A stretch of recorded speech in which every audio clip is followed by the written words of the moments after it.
बिस्मिल्लाहिर्रहमानिर्रहीम, अस्सलाम वालेकुम। आप देख रहे हैं स्प्राइट हल्लमा पुरजोश presented by Dairy Milk. Pakistan Super League season 4 के मैचेस जारी हैं। आज पहला मुकाबला था टूर्नामेंट की दो बड़ी अच्छी टीमों कोयटा और पेशावर के दरमियान, लेकिन कोयटा ने यह मैच जीत लिया। कोयटा पाकिस्तान सुपर लीग की अब तक की सबसे कामयाब टीम साबित हो रही है, जिसने 8 मैचेस खेले हैं, जिसमें से सिर्फ और सिर्फ 2 मैचेस हारे हैं। कोयटा की टीम के लिए बहुत सारी तालियां इतना जबरदस्त खेल पेश करने पर। जिंदाबाद। अभी इस वक्त जब हम आपसे बात कर रहे हैं, कराची का मुकाबला मुल्तान से जारी है और कोई बड़ा टारगेट नहीं दे पाया है मुल्तान कराची को। कराची को ये मैच जीतने के लिए सिर्फ और सिर्फ 119 रन चाहिए। अगर अभी कमर्शियल ना चल रहा हो तो हमें अपडेट दिखा दीजिए कि इस वक्त कराची ने जो आगाज किया है, चलें अभी कमर्शियल है, नॉट अ प्रॉब्लम, लेकिन ऐसा लग रहा है कि कराची की सूरत हाल इस मैच में काफी मजबूत है। बासित भाई ये बताइएगा, अगर अज्यूमेबली आज कराची ये मैच जीत जाता है इंशाल्लाह, तो फिर मुल्तान टूर्नामेंट से बाहर है? ये पहले तो बता, आउट है मुल्तान 100%। ठीक है। अब जो टॉप 4 टीम्स होंगी वो आगे क्वालिफाई करेंगी, तो फिर आज का मैच जीतने के बाद कराची को क्या करना होगा आगे क्वालिफाई करने के लिए? इस्लामाबाद, लाहौर और कराची बराबर हो जाएंगे। ठीक है। तीनों में से 2 टीमें पहुंचेंगी, लेकिन कराची का चांस इसलिए ज़्यादा हो जाएगा कि इस्लामाबाद का मैच और लाहौर का मैच अच्छी टीमों से बनिस्बत कराची की। अच्छा, और फिर कराची के आज के बाद 2 मैचेस रह जाएंगे, उसमें से एक लाहौर के खिलाफ है। नहीं, लाहौर से नहीं है। अच्छा, लाहौर से कराची के दोनों मैचेस हो चुके हैं। हाँ ठीक है, ओके। तो अब कराची आज का मैच, लाहौर के बहुत ज़्यादा इंपॉर्टेंट मैच है और बहुत टफ टीमों से, तो जो हमें फेवर करती है। इस वक्त ऐसा लग रहा है कि हमारे चांसेस, मुल्तान का चांस तकरीबन खत्म है टूर्नामेंट में अगर आज का मैच हारता है तो। हाँ। लाहौर का हमसे कुछ कम है और हमारा लाहौर से थोड़ा सा चांस ज्यादा है इस वक्त की सिचुएशन के मुताबिक टॉप 4 में पहुंचने के लिए। हमारा 70% है, हाँ। 80% इस्लामाबाद का है और 50 से 55% लाहौर का है। All क्योंकि right, इसलिए ठीक मैं है। कह रहा हूँ कि डिविलियर्स नहीं खेल रहा। डिविलियर्स इंजर्ड हो गए, हफीज पहले ही लाहौर से आउट हो गए, तो वो तो लाहौर बहुत पहले बहुत पहले आउट हो गए। राइट, ठीक है। और कराची की तरफ से आमिर भी आ गए वापस। उसकी वालदा उनकी अम्मी बहुत की तबीयत serious सही है। नहीं तो वो छोड़ के आ गए वापस। इसका नुकसान होगा कराची को, या आमिर की अब तक जो परफॉर्मेंस रही है तो ठीक ही है।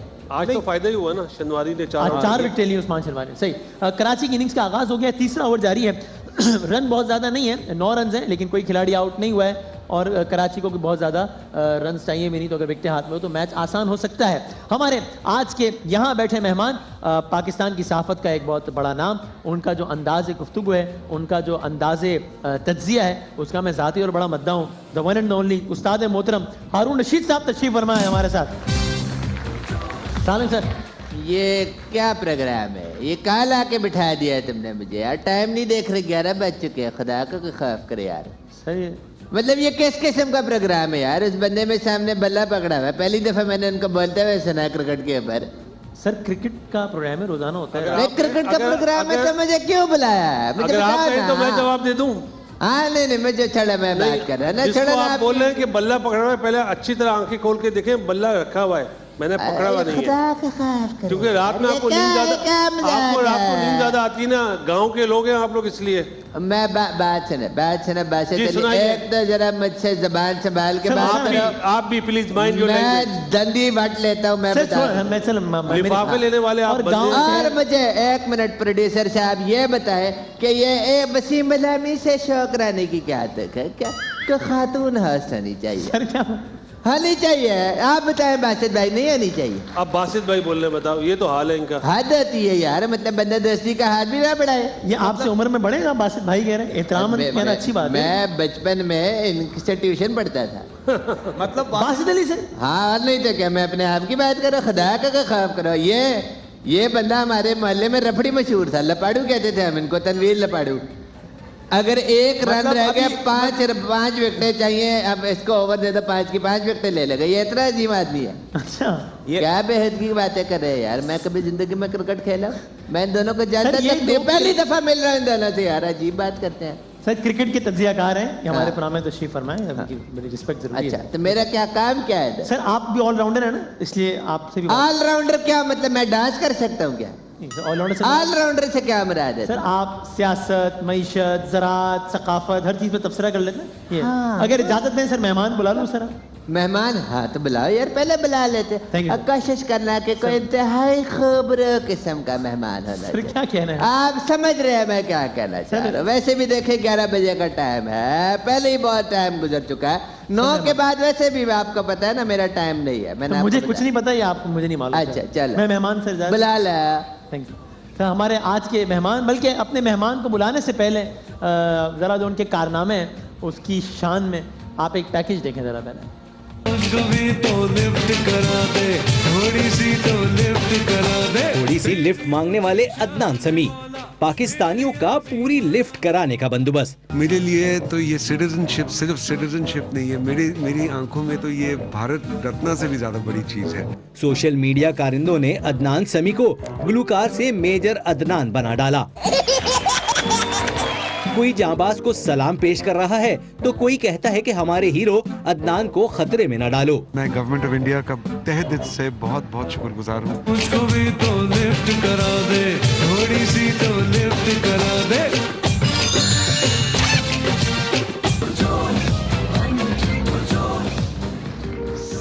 सर बुला लूं अपने मेहमान? ला बिल्कुल बुला। ठीक है, आपने अभी इनका पैकेज भी देखा। हमारे आज के मेहमान आ रहे हैं। अब मैं बस मेहमान है इसलिए मैं मजबूर हूँ कि और कुछ कह नहीं सकता। अदनान समी साहब आ जाए। आज कहाँ अदनान? तेरी ऊंची शान है मौला, मेरी अर्जी मान बोला, मैं हूँ तेरा चाहने वाला, तू हमारा मेरा राज। मुझको भी तो लिफ्ट करा दे, थोड़ी सी तो लिफ्ट करा दे, इसको एरोप्लेन दिला दे, दुनिया भर की सैर करा दे।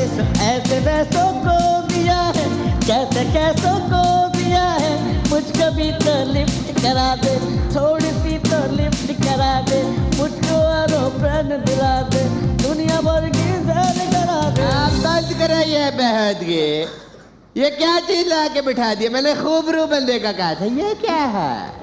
चाचा अभी बिठाया नहीं, मैं खड़ा हूँ। सर ये खड़े ये खड़ा है तो इतना, बाकी का है? अरे इतना ही है। अच्छा जी वसीम बोल। अच्छा, ये जो तुमने अभी स्क्रीन पे चलाया वो तो कोई इतनी बड़ी बला थी ये तो।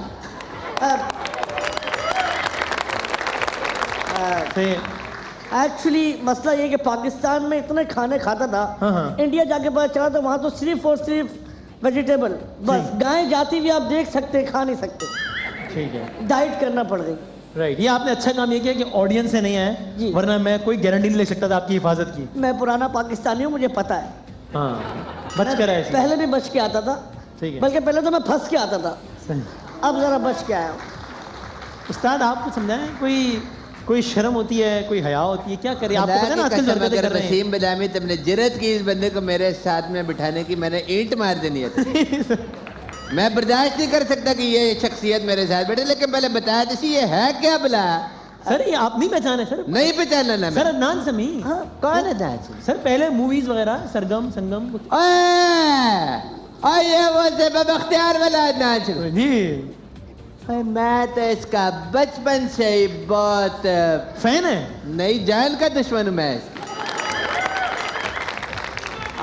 या नीलिया मेरा तन मन नीलो नीला, नील गराया नील का मेरा तन मन नीलो नील, सौदे की तेज लांदे नीचे आ जाए भाई। नैन वकील रब वकील ही ना करे ते बंदा कौन वकील हो मेरे रांझला। ओ भाई यार नीचे आ जाए।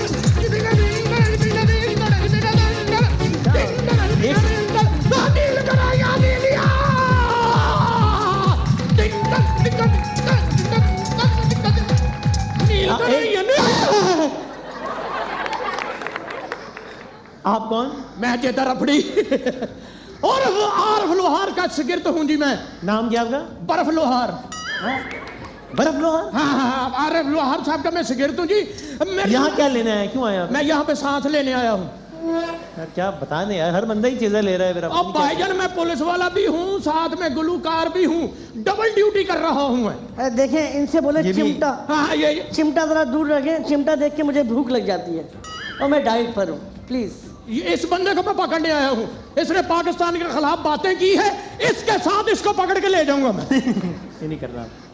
ये ऐसी बातें की है कि अवाम की नजरों में कितना बड़ा था। हाँ। अपनी बातों से इतना सा रह गया। ये देखो,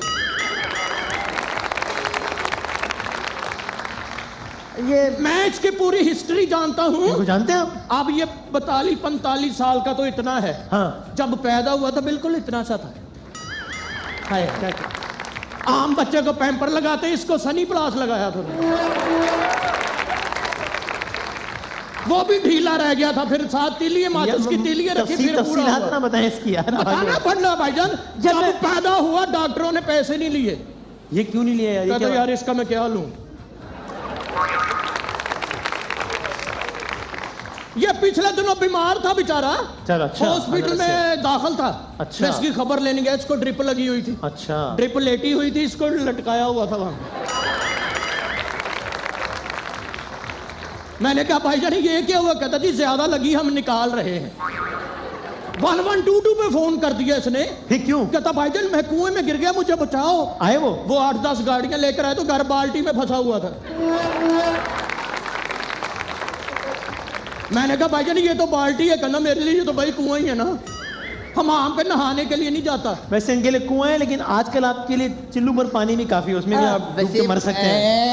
ऊपर से उस्ताद क्या है? उस्ताद जी उस्ताद मुझे बता मसला क्या है? क्यों ये शख्स इसके खिलाफ बातें कर रहा है? भाईजान यहाँ पे माए बहनें भी बैठी हुई, सर पे कुछ पहन ले आप। और बड़ी तकलीफ में बात करते हैं ये कौन है भाईजान, जितना खुला चीर निकाला हुआ है इन्होंने? यही वो मैं कुछ सवाल का जवाब दे दूं। मेरे सीनियर है, मैं उनको सर पाकिस्तानी रहे पहले, अच्छा उसके बाद इंडिया गए, चले वो भी एक, वैसे तो उस फैसले पे भी तुफ है, लेकिन चले जाती फैसला था। वालिद मोहतरम इनके फोर्सेस में रहे हमारे यहाँ, ओए है वहां जाके ना सिर्फ अपने मुल्क के गुण गा रहे हैं, यानी जो जिस मुल्क की सिटीजनशिप उन्होंने अब ली है, अच्छा। बल्कि पाकिस्तान के खिलाफ भी बकवास कर रहे हैं। असल में उन्होंने एक छोटा आदमी होने का सबूत दिया है। मैं कब के हवाले से ये वही है, नहीं वही। ज़हनी एतबार ज़हनी से तौर पे अजीब। इसकी बात सुनिए आपने। ये किया है इन्होंने। लेकिन किस हवाले से पाकिस्तान पे बात किया? मुझे वो तो बताया ना यार, क्या हुआ क्या? किस सर वो हवाले- इंडिया ने जो हमला करने की कोशिश की थी, जिसको हमने नाकाम बनाया। इंडिया ने हमला किया है? सर आपको नहीं पता? नहीं, कब हुआ ये वाकया?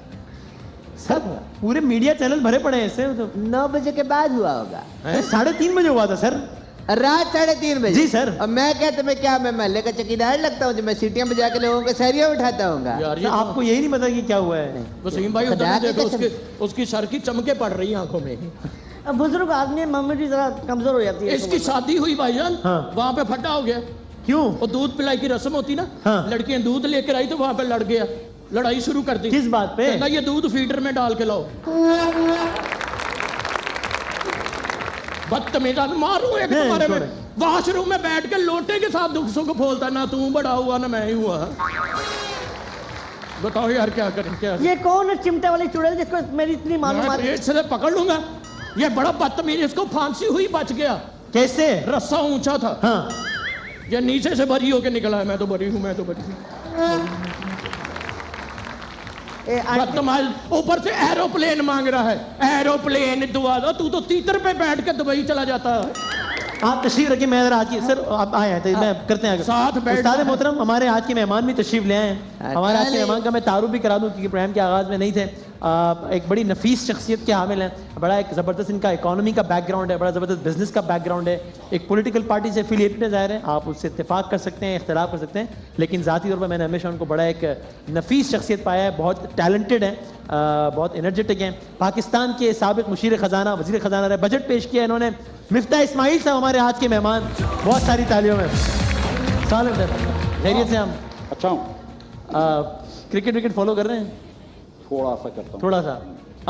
हारून रशीद साहब से आपका रब्ता मुलाकात रही है? हारून साहब आपने जैन के हवाले से जुमले कहे हैं, मैं उस पर एग्री करता हूँ एक बात से, एक बात से इनकार करता हूँ। किस बात से इनकार कर रहे हैं? नफीस आदमी है मानता हूँ, लेकिन जो इनके सियासी नजरियात हैं मुझे सब बात इख्तलाफ है। सर आप वैसे नून लीग में थोड़ा ज्यादा ही आप थोड़ा तनकीद, थोड़ा सा आपको हल्का। मेरा हक बनता है, अगर खुदा का खौफ करे यार, मेरा हक बनता है। क्या किया है इन्होंने कराची की खिदमत के लिए? मैंने कहा बता दें सर, अगर चाहें तो बता दें क्या किया कराची की। वैसे पिछले कुछ 6, 8, 10, 15 दिनों से मैं एकदम सियासत की बात नहीं कर रहा हूँ। मैं सोच रहा हूँ कि जब तक कि हमारा हिंदुस्तान से वो चल रहा है टसल, और इसके जैसे लोग हैं अदनान जैसे जो कि पाकिस्तान के खिलाफ बातें करते रहते हैं, तो मुझे हुकूमत के खिलाफ कोई बात नहीं करनी चाहिए। और सीरियसली मैंने कोई भी बात नहीं सर देखिए, ये तो पॉलिटिकल मैच्योरिटी है ना कि ये कह रहे हैं मैं हुकूमत के खिलाफ बात नहीं करना चाहता इन हालात में, कम से कम इस बात की तारीफ करते हैं सर। मैं क्यों तारीफ करूँ इनकी? मैं क्यों तारीफ करें इनकी? मुझे बता, एक मिनट। अच्छा मुझे बात बता, अगर आप ये सियासत पे बात नहीं करना चाहते, बिल्कुल गोली मारे, मैं भी बात नहीं करना चाहता, लेकिन मुझे एक बात बताओ, मेरा एक स्टूडेंट है, बहुत नफीस इंसान है, उसको ट्यूशन पढ़ा दोगे? किसको? एक बच्चा है, तुमसे बात किया, मैं उस बंदे से बात कर रहा हूँ। एक बच्चा है, थोड़ा ना समझ है, उसको थोड़ी सी इकानमी पढ़ानी है, थोड़ी मईशत समझानी है, कितने पैसे लोगे आज मैम के सामने बता दो। उसको आप पढ़ा नहीं सकते। आपको अंदाजा है किसकी बात कर रहे हैं? मुझे अंदाजा है किसकी बात कर रहे हैं। वो स्टूडेंट का मसला नहीं है, उसका जो एम्प्लॉयर है ना, जो उसका बॉस है, मसला उधर से शुरू होता है। देखा मैं कहता था आप काबल आदमी है, ये तो मोहल्ले में औरतें कमेटी खाने वाली माइयों जैसी इनकी आदत है। सबके साथ देखे ना उसने क्या किया। तो मुझे सर मैं एक सवाल आपको करूं, जवाब देंगे? कर ले, मैं ब्रेक ले लें। आप पीटीआई को मानते हैं? बिल्कुल मानता हूँ पीटीआई का। कटिंग तो आपकी नून लीग वाली है। मुझे ब्रेक लेने दें सर, एक छोटा सा ब्रेक ले लेते हैं। मेडिटेशन का जवाब मुझे जरा ब्रेक में दे ब्रेक के बाद। ठीक है, ठीक है। मिफ्ता साहब से हमने बहुत सारी बातें भी करनी है ब्रेक के बाद। कराची किंग्स की अगर हम सिचुएशन से बता सकते हैं तो बता दें। 25 पे कोई आउट नहीं। जी 25 पे कोई आउट नहीं। 25 रन, एक खिलाड़ी आउट हो गया बस। अच्छा, पहला आउट हो 25 गया। रन में कराची किंग्स का एक खिलाड़ी आउट हो गया है। लेकिन देखते हैं कि मैच आगे किस तरीके से बढ़ता है। खेल है, खेल में हार जीत होती रहती है। क्यों ना कोई मीठा हो जाए, हम एक छोटा सा ब्रेक लेते हैं और इस दौरान हमारी ऑडियंस के लिए कैडबरी डेयरी मिल्क की जानिब से कुछ तोहफे भी हैं, वो भी आपके दरमियान डिस्ट्रीब्यूट होंगे। एक छोटे से ब्रेक के बाद दोबारा हाजिर होते हैं इंशाल्लाह।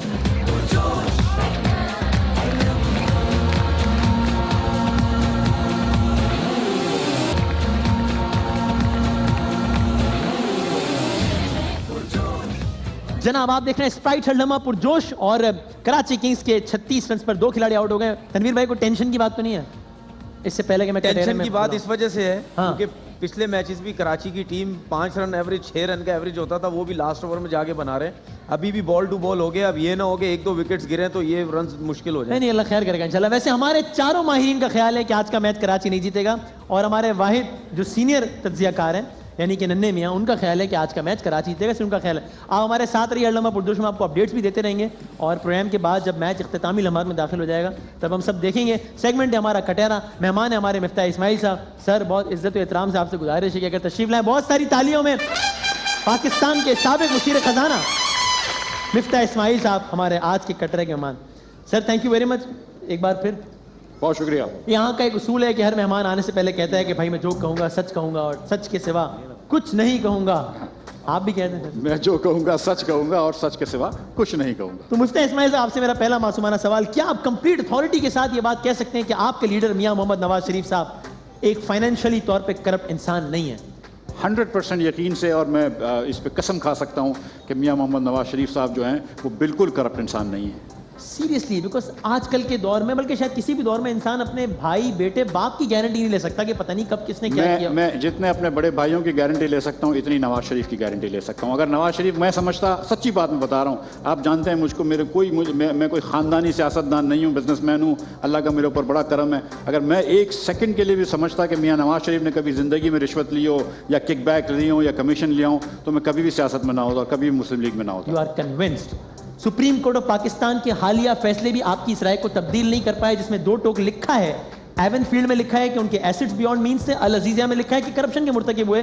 पाकिस्तान की आला तरीन अदालत के 2 फैसले भी जो हालिया दिनों में आए वो आपको कन्विंस, आपकी राय बदल ना सके। देखिए, सुप्रीम कोर्ट ने ये नहीं कहा है। नैब कोर्ट के अंदर मियाँ साहब के पहले वाले जो केस था एवनफील्ड अपार्टमेंट्स में, उस पर उन्होंने ये कहा था, और आपने खुद देखा है कि इस्लामाबाद हाई कोर्ट ने उस जजमेंट के बारे में क्या कहा था कि ये बहुत वीक जजमेंट है। हाँ, ये बात ज़रूर है कि आप कह सकते हैं कि मियाँ साहब के पास पैसे जो हैं वो पाकिस्तान के बाहर हैं, इसमें कोई डाउट नहीं है। लेकिन इसमें, इस मुल्क में किस अमीर आदमी के पास पाकिस्तान के बाहर पैसे नहीं है? अगर आप ये बात ये भी लिखिए ना मिफ्ता भाई, यानी ये बताएं कि चले डायरेक्ट कोई करप्शन का केस साबित नहीं हुआ, लेकिन अगर नवाज शरीफ साहब के पास 100 रुपए है उनका कुल असासा, तो वो नहीं बता पाए कि उनका जो तर्ज ज़िंदगी है वो 200 रुपए वाला क्यों है, और जो इजाफी 100 रुपए हैं इसका जरिया आमदन क्या है, तो ये नहीं बता पाए। मैं उसको बड़ा आसानी से जवाब दे सकता हूँ। देखिए, अगर इस मुल्क के अंदर अब शायद अब्बासी साहब की मिसाल ले लीजिए। उनके वालिद ने 35,000 रुपए का एक घर लिया था 1970 की दहाई के अंदर इस्लामाबाद में। मेरे वालिद ने 11 लाख रुपए का, 10 लाख रुपए का घर बनाया था 1970 की दिहाई के अंदर। ठीक है। वो जाके मेरी फैमिली ने बेचा है कुछ 2000 के बाद, 2005 के बाद। ठीक है। अब शायद अब्बासी का घर आज तक वो है, उसकी जो वैल्यू है आज वो 20 करोड़ रुपए है, लेकिन जब आप उसकी ऑफिशियल FBR के रेट देखेंगे तो उसकी वैल्यू जो 1 करोड़ रुपए। अगर आप वो घर बेचेंगे तो 19 करोड़ रुपए जो है वो तो आपको ऊपर से आ गए। जी, इस सब ने, जिसने आज तक घर बेचा है, पाकिस्तान में प्लॉट बेचा है, तो वो This is the case with every property कोई भी in this आदमी नहीं दे country, सकता, ठीक but if है। it तो was that इस simple- मुल्क के अंदर 19 करोड़ 99 लाख 999 लोगों से तो आपने नहीं पूछा कि भाई आप एक एक पैसे का हिसाब दें अपने वालिद और दादा के जमाने के, लेकिन नवाज शरीफ से पूछा गया है। दो बातें ना, एक तो ये कि मेरा ख्याल 19 करोड़ 999 लोगों की जिम्मेदारी कम है और मुल्क के 3 दफा मुंतखब वज़ीर आज़म की बिल्कुल। जिम्मेदारी ज्यादा है, नंबर एक। बिल्कुल, नंबर दो, बिल्कुल, बिल्कुल। If it was that simple जो आप बता रहे हैं कि घर इतने का लिया और इतने का हो गया, तो अदालत में ये तो नहीं कहा उन्होंने। अदालत में कभी बताया मेरा नहीं था, वालिद साहब का था, कभी कहा मेरा नहीं था, कतरी लेटर था, कभी कहा कतरी लेटर को रिकॉर्ड का हिस्सा नहीं बनाया तो बाइकआउट कर दूंगा, कभी कहा कतरी लेटर को रिकॉर्ड का हिस्सा बनाया तो ज्यादती होगी, कभी कहा ये सब कुछ तो मामला ही नहीं है, एस्टैब्लिशमेंट मुझसे नाराज है इसलिए सब कुछ हो रहा है। लेकिन अगले केस में कहा कि नहीं नहीं, मुल्क के सियासी हालात की वजह से मेरे साथ सब कुछ हो रहा है। एक मौक़िफ़ तो लिया ही नहीं अदालत में। देखिए ये मेरा नहीं ख्याल है कि कभी 2 मौक़िफ़ लिए गए हैं कतरी लेटर के बारे में, लेकिन मेरा नहीं ख्याल है। डिसोन किया है मिफ्ता साहब ऑफिशियली कतरी लेटर को। लेकिन नहीं, डिसोन बिल्कुल नहीं किया, ये एकदम गलत खबर थी। किया है। एक लेटर आप देखिए मेरी बात, एक तो एक लेटर अगर आप किसी जज को दे देते हैं, कोर्ट में दे देते हैं, तो उसको डिसोन नहीं हो सकता है, वो तो आप दे चुके हैं, राइट, तो उसको बहस खत्म हो जाती है उससे। लेकिन मैं आप समझ लीजिए एक सेकंड के लिए कि इसको समझ लीजिए कि कतरी लेटर झूठा था, कतरी लेटर गलत था जी, तो फिर आपको ये बात समझ में आई कि नवाज शरीफ के पास, देखें नवाज शरीफ की 1950s के अंदर मॉडल टाउन में बड़े बड़े घर थे, 8-8 कनाल के ऊपर इनके घर थे जी, एक से लाइन में लगे हुए हैं, उनकी 180 जो है उस पर ऑफिस भी है, ठीक है।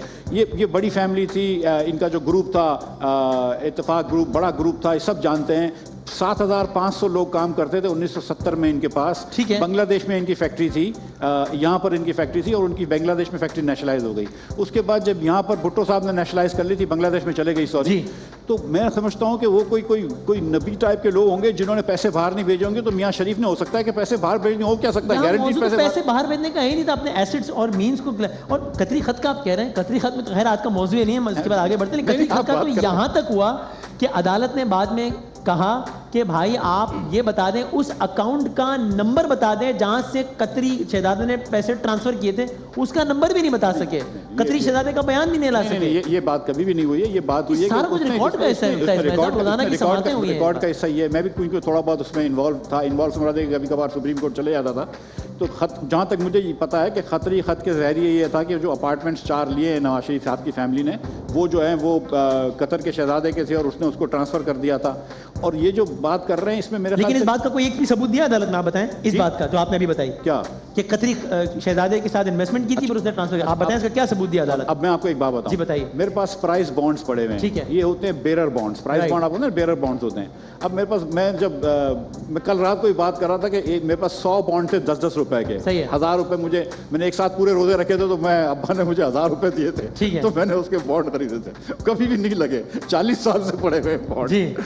तो वो अब किसी से कोई आपसे पूछे कि यार आपके पास चोरी के बॉन्ड है, वो आपके नहीं है, तो मैं सबूत नहीं दे सकता हूँ क्योंकि वो बेरर बॉन्ड है। तो उस जमाने के अंदर ये तो मानना ना सबूत नहीं दे सके किसी भी वजह से, इसमें कोई बहस नहीं है, देखिए इसमें कोई बहस नहीं है। और ये मैं आपको एक बात बता रहा हूँ कि देखें, ये हमारी वज़ीर आज़म साहब की जो हमशीरा हैं अलीमा खान साहिबा, उनके भी प्रॉपर्टीज़ निकली न्यू जर्सी के अंदर, यहाँ से निकली वहाँ से निकली। इस 5 साल से इमरान खान साहब चीफ मिनिस्टर थे, उससे पहले वो शौकत खानम के ट्रस्टीज़ थे, हमारी बहन भी शौकत खानम की ट्रस्टी हैं, नमल की भी ट्रस्टी हैं।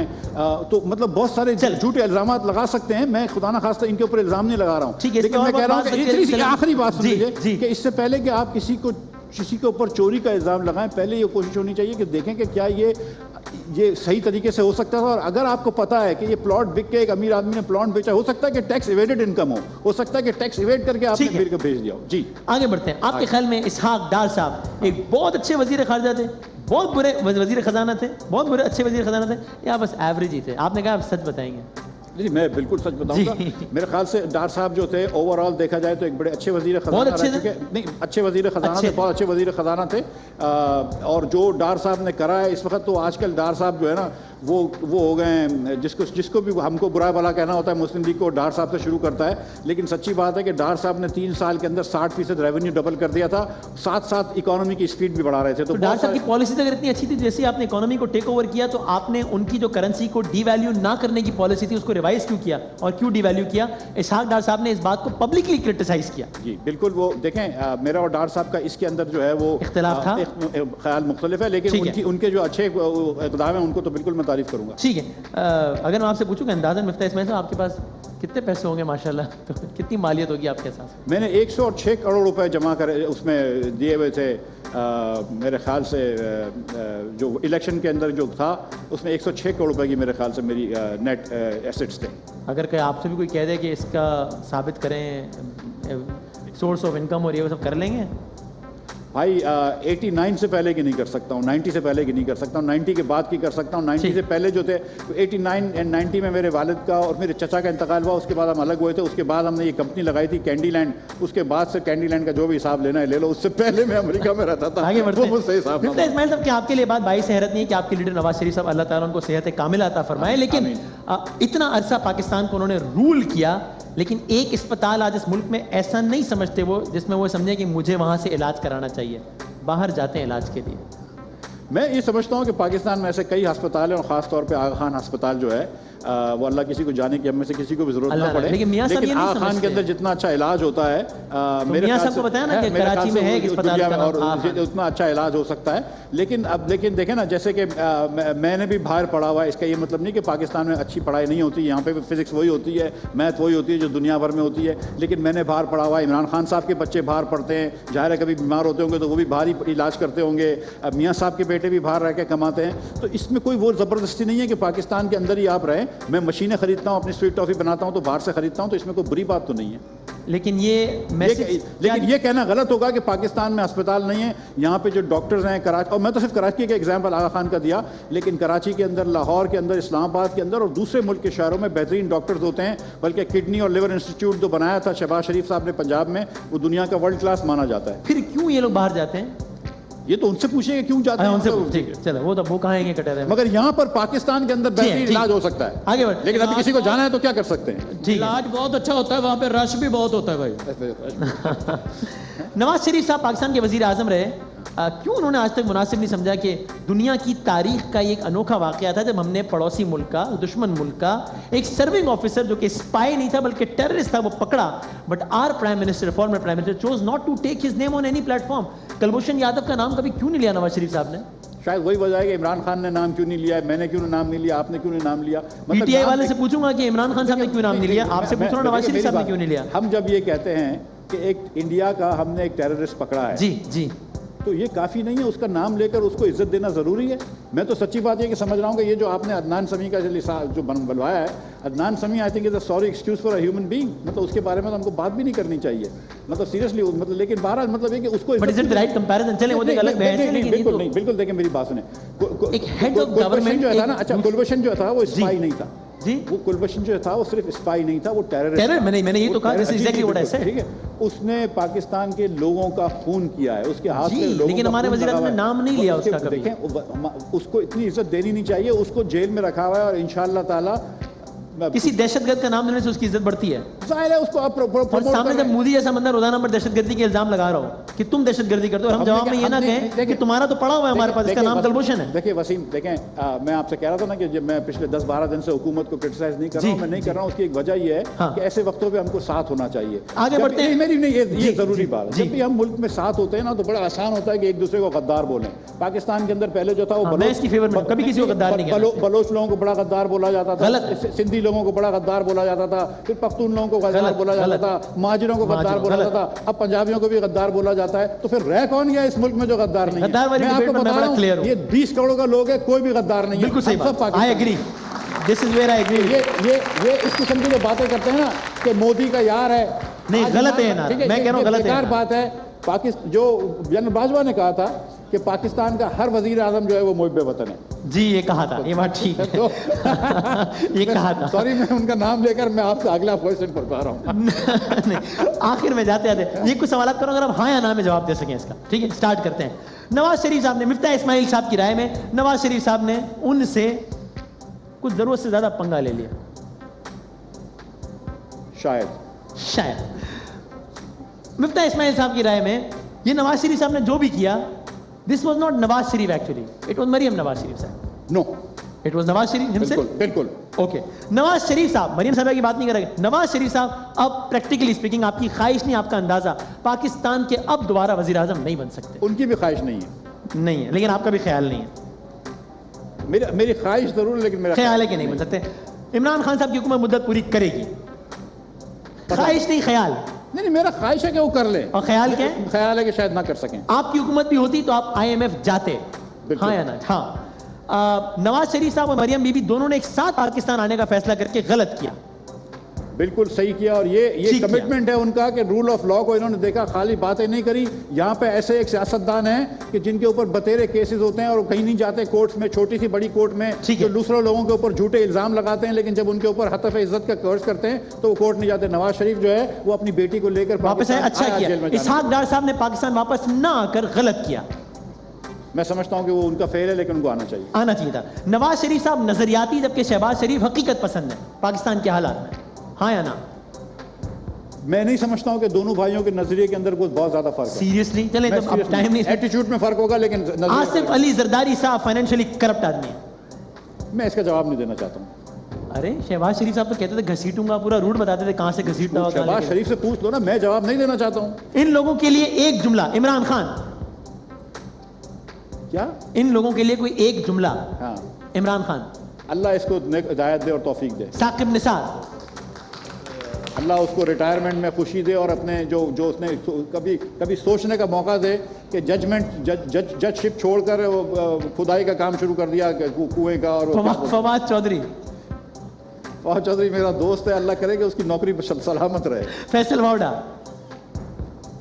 यार मैं इसके बारे में फैसल वाडे को फैसल वाडा को थोड़ी सी अपनी जबान पे काबू करना चाहिए, और जो आजकल इसने बातें शुरू कर दी है अल्लाह के बाद इमरान खान, तो वो जरा सा अल्लाह से तौबा भी करनी चाहिए। जनरल कमर जावेद बाजवा, आजकल तो ईमान से पाकिस्तान की अफवाज ने हमको बचा लिया। ये जो इंडिया हमारे ऊपर करना चला था, सही है, जो हमारे ऊपर हमको मिलिट्री भी डिफीट करना चला था और इंटरनेशनली भी आइसोलेट करना चाहा, अफवाज पाकिस्तान ने हम सबको बचाया। हम सब we are all very proud of them.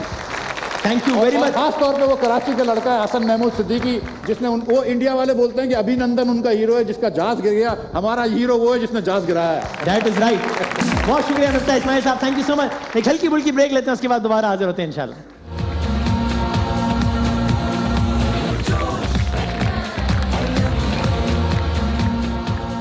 जनाब, कराची बमुकाबला मुल्तान जारी है। 48 बॉल्स पर कराची को मैच जीतने के लिए 43 रन चाहिए और अभी 8 विकेटें बाकी हैं। 47 बॉल्स पे 41 रन, तो बासित भाई जीत रहे हैं फिर हम इंशाल्लाह। अच्छा ये निशान ठीक है, सही। इसका मतलब ये सारे गलत साबित हो रहे हैं आज एक बार फिर। बिलू सिर्फ नन्हे मियाँ सही साबित हो रहे हैं। नन्हे मियाँ के लिए वैसे तालियां होनी चाहिए। नन्हे मियाँ के लिए उस्ताद आप भी कोई तबसरा फरमाइए। आप लोग भी बजा दें यार, आप लोग भी बजा दो। स्पोर्ट्समैन स्पिरिट का मुजाहरा करें। जोर से बजाओ। नन्हे मियाँ के लिए तालियां बजा दें आप लोग। वसीम कन्नान नहीं बजाने को तैयार। नहीं अली भाई मैंने सबसे पहले बजाई। मैं कह रहा हूँ नन्हे मियाँ मेरी खातिर एक बार फिर बजा दें। नन्हे मियाँ मेरी खातिर बजा दें। सुन लें, नन्हे मियाँ के पीछे जो इंसानी दिमाग है उसके लिए तालियां। स्पिरिट तो है ही नहीं यार, एक बेज़बान जा मैंने बजा। लास्ट एपिसोड में किसी ने बोला था कि बहुत एरोगेंट होकर कि मेरी प्रेडिक्शंस देती हैं, ये माने कि इनकी प्रेडिक्शन गलत होती हैं। Look now who is talking. चलो मैं एरोगेंट नहीं होना चाहिए ना, हम्बल रहना चाहिए। नन्हे मियां से भी वैसे नन्हे मियां के लिए ताली होनी चाहिए। शहीदी साहब ने बात की जबरदस्त। मिफ्ता भाई, नन्हे मियां जो है वो एक बंदर है, सही, जो कि भी प्रेडिक्शंस करता है। तो आज के मैच में अभी ऐसा लग रहा है कि कराची जीत जाएगा। कल जब हमने सबसे प्रेडिक्ट करने को कहा तो all 4 of them were of the opinion that Karachi is going to lose, जो कि लग नहीं रहा अभी। और उसने कहा था कराची जीतेगा। आप एक बंदे से बात कर रहे हैं, कम से कम नन्हे के आगे मियां तो मत लगाओ यार। क्या उसको बताओ तो सही कि हम किस चीज की बात करें। तो खुदा का खौफ करते हैं। आपको कुछ तहजीब होती है। आप ट्विस्ट कर रहे हैं। वो भी आखिर इंसान है। नहीं वो इंसान तो। और हमारे यहाँ इंडिया में भी बड़े बंदरों की चुप करें बेहुदा इंसान। चलो भाई, कल भी पाकिस्तान सुपर लीग में 2 मैचेस खेले जाने हैं। लाहौर का मुकाबला है पेशावर से, कोयटा का मुकाबला है इस्लामाबाद से। बढ़ते हैं कल के मैचेस की प्रेडिक्शंस की जानिब। ऑलराइट, आज भी अब मैं क्या कहूँ कॉपी देख रहे हैं वासिफ भाई क्या हो रहा है। Thank you for supporting me. सबने मिलकर जो है वो निशाना अपनी तोपों का रुख कर लिया कि ऐसा लग रहा है, पता नहीं ये अब एक डेन बन चुका है। आप शेरनी का डेन। क्योंकि everyone takes my name. Like मैं ऐसा करती हूँ, नेक्स्ट आप सब मैनेजमेंट सबको बोलती हूँ मैं ही अब नेक्स्ट 6-7 मैचेस वॉलंटरीली मैं रह देती हूँ, बिकॉज ये लोग में इतने गट्स नहीं है कि अपने नाम भी लिख सके। मैंने तो लिखे। इतने एरोगेंट होके और गट्सी ना होना, इट्स लाइक टू बैड। बात ये है वसीम भाई, किसी को परेशान नहीं होना चाहिए, गलती हो जाती है, इंसान पुतले का गलता है। एग्जैक्टली सबसे होती है, करनान से भी उतनी, अगर इतने एक्सपर्ट हो ये रह चुके हैं तो उनकी तो एक दो सिर्फ होनी चाहिए थी गलत, वो बराबर ही है हम सबसे, या तो फिर इनके लिए एक एक्स्ट्रा सीट ऊपर रख देनी चाहिए। वैसे मामला ये है, मैं आपको ये एक न्यूज़ ब्रेक कर दूं कि हमारा ये रूल एक तय हुआ था, प्ले ऑफ्स का जब से मरहला शुरू होगा, प्ले ऑफ्स का, उसके बाद हम अपना ये रूल, यानी कि ये रूल है कि ये जो इस वक्त करंट एग्जिस्टिंग रूल है प्ले ऑफ्स तक है। प्ले ऑफ के जब मैचेस स्टार्ट हो जाएंगे उसके बाद हम आप सबसे यही गुजारिश करेंगे कि आप सब पर्ची पर अपनी अपनी प्रेडिक्शन लिख कर देंगे, वो ज़्यादा यहाँ पर सिर्फ हम अनाउंस कर देंगे, ये होगा लेकिन प्ले ऑफ से। बहरहाल आज जो है वो सारा का इनाम आया है, तो आप बताइए सारा, लाहौर में मुकाबला Peshawar. For the first match I will be going with Peshawar. अभी से पहले कहीं बताइए। हाँ पेशावर राइट जी भाई। करनान भाई। वसीम भाई मुझे ऐसा लगता है कि पहले मैच में लाहौर कलंदर्स विन करेंगे। ऑल राइट, ठीक सर। वसीम भाई पेशावर जी सर। मेरे हिसाब से लाहौर। नन्हे में दिखा सकते हैं अभी हम? अच्छा एक साथ चलें। कोयटा वर्सेस इस्लामाबाद। सारा। I will be going with Islamabad United. Islamabad sir. Islamabad United. Islamabad ji भाई। इस्लामाबाद जी सर। कोयटा। नन्हे मियां की प्रेडिक्शन दिखा दे दोनों मैचेस की। क्या हो गया?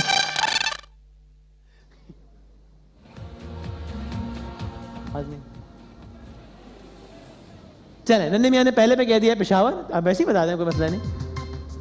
हाँ जी कोई मसला नहीं। नन्हे मियां के ख्याल में पहला मैच जीतेगा पेशावर और दूसरा कोयटा। चले ये दो प्रेडिक्शन ने वैसे बता मियां नहीं बताते, ये अन्य मियां से पूछ लो। बासित भाई लाहौर या पेशावर? मैं हमेशा बोलता हूँ दूसरी बारी, लेकिन मैं कल के मैच में कहूंगा पेशावर, क्योंकि लाहौर हारता है तो कराची को फायदा है। हाँ ये बात तो है, लाहौर का हारना कराची के लिए अच्छा। कोयटा वर्सेस इस्लामाबाद, क्या टाइम कम है? दूसरी बारी भाई। लाहौर या पेशावर? पेशावर। कोयटा या इस्लामाबाद? इस्लामाबाद। आप भी सर प्रेडिक्ट करते हुए जाएं, लाहौर या पेशावर पहला मैं आपके ख्याल में? लाहौर। कोयटा या इस्लामाबाद? इस्लामाबाद। राइट ना, देखते हैं अब कल के मैचेस का क्या नतीजा निकलता है। मिफ्ता इस्माइल साहब thank you very much, programme में आने के लिए बहुत बहुत शुक्रिया। बहुत सारी तालियों में मिफ्ता साहब का हम शुक्रिया अदा करते हैं। आप लोगों से मुलाकात होगी इंशाल्लाह कल आसमां के दोष में, खेल की आगोश में, हर लम्हा पुरजोश में।